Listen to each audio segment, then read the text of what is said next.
Bonjour à tous, bienvenue dans cette nouvelle vidéo dans laquelle nous allons apprendre à dessiner l'ogre de Nullbuck. Alors dans les précédentes vidéos de cours de dessin, donc je vous ai montré comment dessiner un personnage classique, donc à partir du ranger, donc dans le style Nullbuck, donc avec les proportions de Nullbuck. Alors pour faire l'ogre, eh bien on va partir sur les mêmes bases, parce que comme c'est un personnage humanoïde, donc il a un corps, deux bras, deux jambes, comme n'importe quelle créature humanoïde. Donc voilà, c'est parti.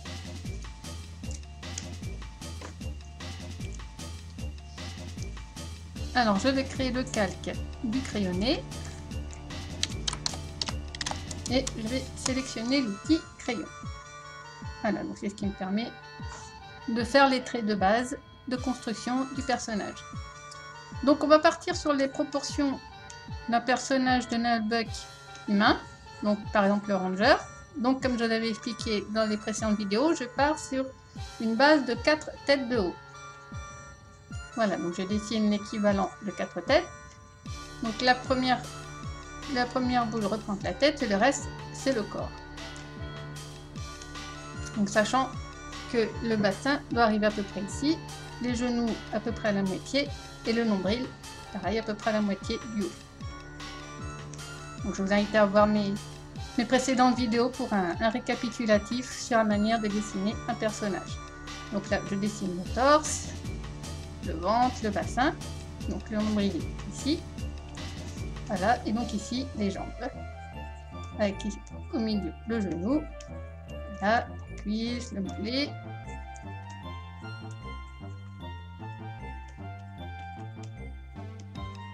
n'hésitez pas à revoir les premières vidéos pour refaire le point sur la manière de dessiner un personnage avec une anatomie correcte. Bon, là, sachant que c'est le style Nullbuck, c'est un style avec des proportions un peu SD, donc qui se rapproche plus de celle d'un enfant que de celle d'un adulte. Donc c'est pour accentuer le côté humoristique des personnages. Voilà, donc pour les bras, donc là, les épaules, le coude arrive au niveau du nombril et les mains arrivent à peu près à mi-cuisse. Voilà, donc là, ici, nous avons un personnage humain masculin dans le style Nullbuck. Voilà, donc avec les proportions que j'utilise d'habitude. Donc on a les oreilles entre les yeux et le nez. Et la bouche, hop, voilà, au milieu de la mâchoire. Et le reste du crâne en haut. Voilà. Donc à partir de là, comment on va faire pour faire l'ogre? Alors le principe de l'ogre, c'est qu'il a des proportions beaucoup plus exagérées, pour bien montrer la différence avec un humain. Donc lui, sa caractéristique, c'est que sa forme est plus basée sur celle d'une poire. Donc c'est-à-dire qu'on accentue le gros ventre et la taille de la tête pour lui faire une grosse mâchoire.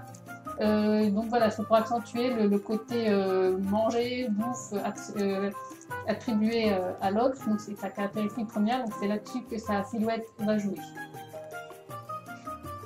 Donc je vais copier-coller pour qu'on garde le dessin humain de base. On va donc modifier le personnage à côté pour que vous voyez bien la différence. Donc en fait, les proportions de l'ogre se rapprochent plus de celles d'un singe. Il a des proportions un peu simiesques, donc pour bien marquer sa différence avec les humains. Donc ça veut dire qu'il aura des bras beaucoup plus longs et des jambes beaucoup plus courtes. Voilà, pour accentuer la carrure un peu plus ramassée, plus trapue. Donc ce qu'on va faire, c'est qu'on va réduire les jambes. Voilà. En fait, c'est un peu comme le nain, qui a aussi les jambes et les bras plus courts, sauf que là, ce sera vraiment très fortement accentué, surtout au niveau du ventre. Là où le nain, il a une forme générale un peu ronde, l'ogre, lui, sera vraiment plus en forme de poire.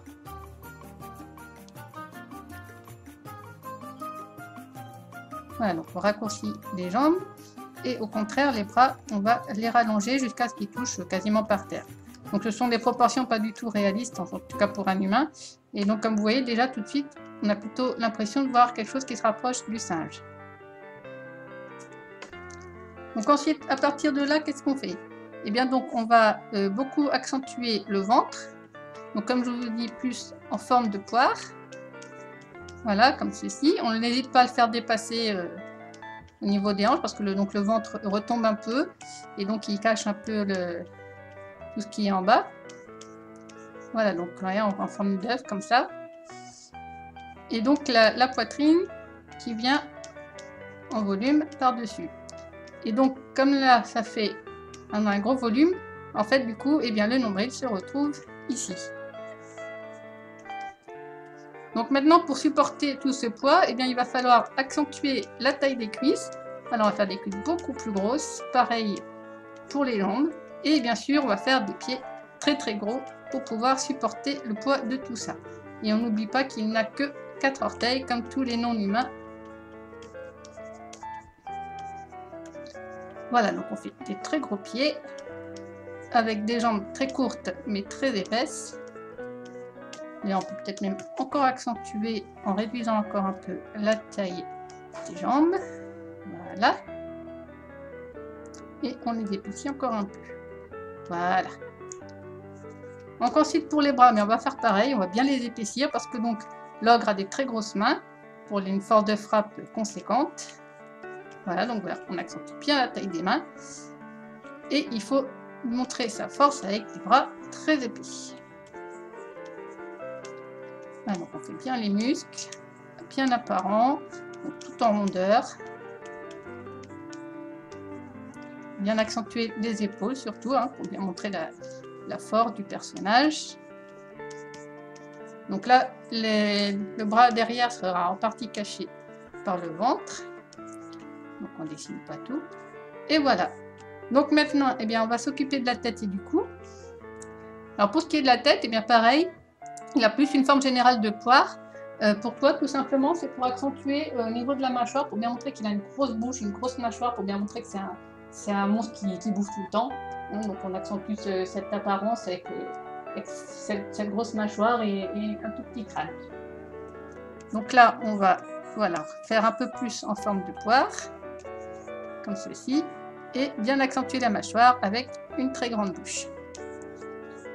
Par contre, le reste, ça reste relativement des proportions humaines, hein, avec les oreilles toujours entre les yeux et le nez. Donc là, il a des grandes oreilles en forme de triangle, comme ceci. Et un gros nez qui dépasse en partie sur la bouche. Voilà.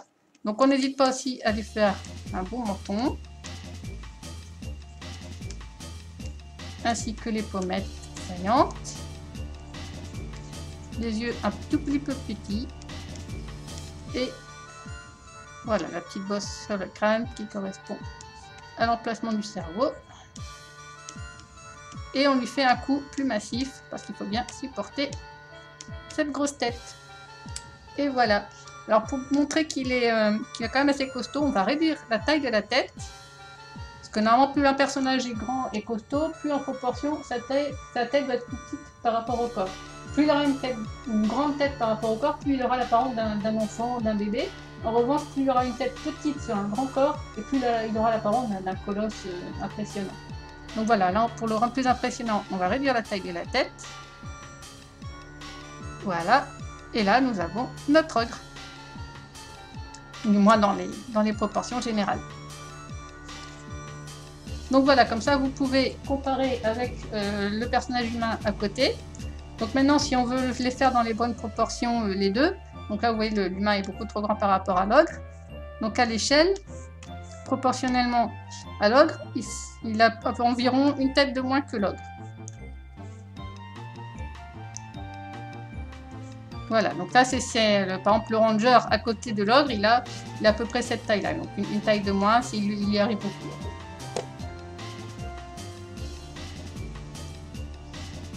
Voilà, et bien donc maintenant qu'on a fait le crayonné de l'ogre, eh bien on peut passer à l'ancrage. Alors pour ça, je fais un nouveau calque que je nomme ancrage et je prends l'outil plume. Je réduis un peu voilà, le niveau de transparence du crayon pour qu'il soit plus clair. Comme ça, je peux mieux voir par-dessus quand j'encre. Je vois suffisamment de traits pour pouvoir repasser par-dessus, mais il est suffisamment clair pour pas qu'il me gêne dans mon dessin. Alors grâce à la tablette, je peux zoomer, comme ça je peux bien voir en détail comment je procède. Et après, il n'y a plus qu'à repasser sur les traits. Donc pour ce qui est de la technique, des différentes techniques d'ancrage, pareil, je vous invite à voir mes précédentes vidéos à ce sujet.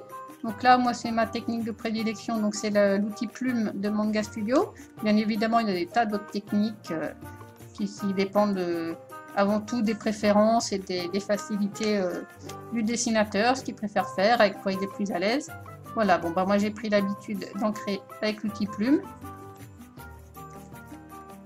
Alors ce qui est très pratique, c'est que j'ai pu programmer Manga Studio en lui disant qu'en appuyant sur ce bouton-là du stylet, je lui demande de passer à la couleur transparente. Ce qui fait que je peux très facilement passer de l'effaçage à l'encre. Voilà, comme ça quand je me trompe, eh bien hop, un petit clic et je peux très facilement ajuster le trait.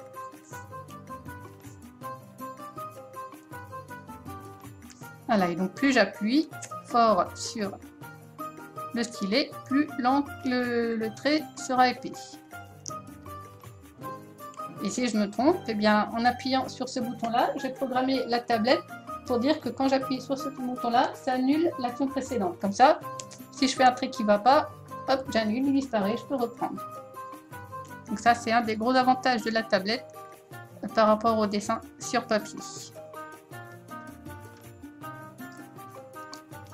Donc là, vous voyez, comme je suppose que l'ogre est dehors, donc la lumière vient du soleil, donc du dessus, ce qui fait que tout ce qui sera vers le bas sera plus sombre. Enfin, vous voyez ici, en dessous du nez, c'est plus sombre, parce que la lumière vient de dessus, et donc comme c'est bombé vers le bas, et bien forcément, c'est un petit peu dans l'ombre. Et donc, je fais cet effet de volume en accentuant le trait à ce niveau-là.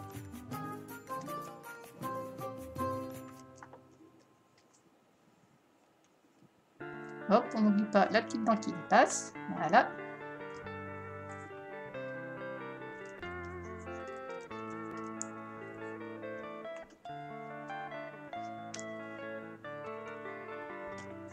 Alors je passe au trait plus fin quand je vais rajouter des petits effets de texture légers et discrets. Donc voilà, par exemple ici en dessous, là j'ai pas besoin d'un trait trop épais. Donc je prends une plume que j'ai programmée un peu plus fine. Donc là pareil, si je veux faire des petits effets de texture, hein, des petits boutons sur le nez, eh bien j'utilise la plume plus fine. Et j'utilise l'autre pour les traits principaux.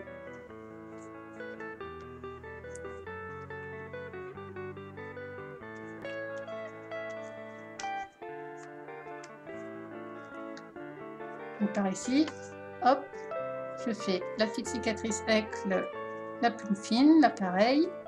Puis je vais rajouter un peu de texture. Parce que donc, il ne faut pas oublier que l'ogre fait partie des peaux vertes. Donc c'est tout ce qui est gobelins, orques, tout ça. Donc, toutes les créatures humanoïdes qui ont la peau verte. Donc l'ogre en fait partie. Et donc pour accentuer ce côté, eh bien, je fais des petits effets de texture pour montrer sa peau un peu granuleuse. Voilà, comme tous les peaux vertes. Je fais la même chose pour les orques, les gobelins. Voilà, c'est un petit effet de granulé.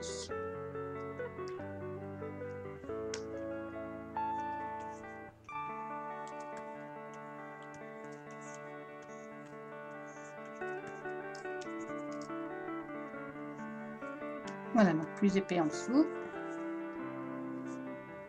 et moins épais au-dessus. Donc là, comme on est à l'intérieur du corps, je repasse à la plume fine pour les petits effets de texture ou pour accentuer un peu les muscles. Voilà, mais sans en faire trop, hein, pour que ça reste relativement discret.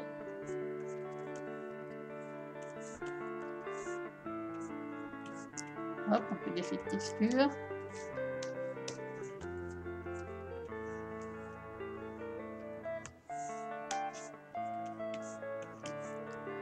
Hop, les tétons.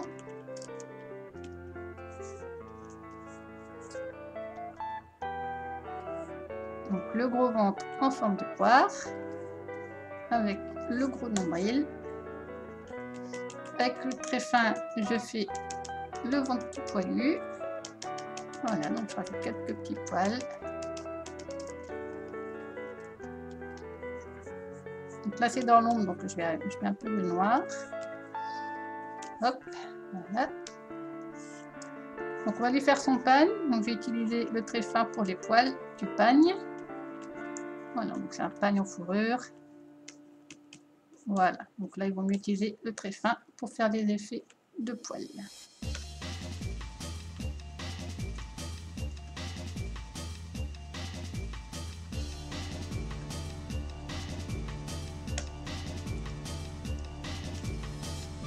Hop, le trait fin pour une longue.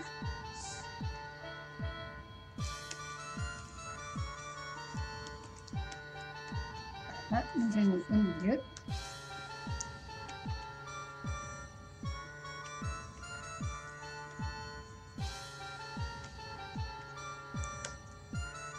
Pas oublier le talon. Encore quelques petits effets de texture.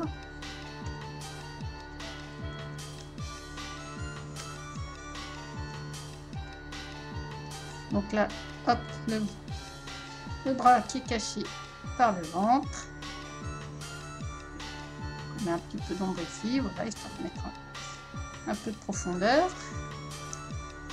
Voilà, et donc l'ombre portée sur le sol.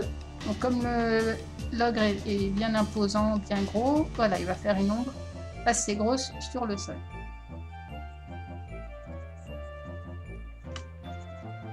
Et voilà, ah bon, on peut aussi mettre, voilà, le pagne qui est derrière, dans l'ombre. Et voilà, on a notre ogre. Donc à comparer avec les proportions de l'humain à côté de lui. Donc voilà comment on passe d'un humain à un ogre. Voilà, et ben j'espère que ça vous a plu. Et ben je vous dis à bientôt pour une prochaine vidéo et peut-être aussi un nouveau cours de dessin.